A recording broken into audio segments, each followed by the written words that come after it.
కానీ ఈ బంగ్లాదేశ్లో మాత్రం హిందూ సెలబ్రేషన్లోకి ఈ ముస్లింలు ఇష్టం వచ్చినట్టుగా వచ్చేసి అక్కడ ఉన్న వాళ్ళని మీ మతం మార్చుకోండి అని బెదిరిస్తున్నారు.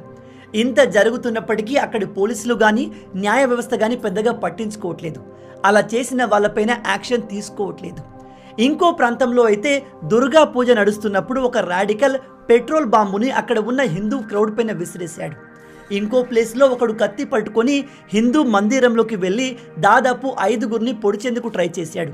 వాళ్ళపైన దాడి చేశాడు. నేను ఇక్కడ కేవలం రీసెంట్గా జరిగిన కొన్ని ఇన్సిడెంట్స్ గురించి మాత్రమే చెప్తున్నాను. హిందువులపైన ఇలాంటి అటాక్లు ఆ దేశంలో ప్రతిరోజు జరుగుతూనే ఉంటాయి. ఆ దేశంలో సాధారణ ప్రజలు కూడా ఉగ్రవాదుల్లాగా బిహేవ్ చేస్తున్నారు.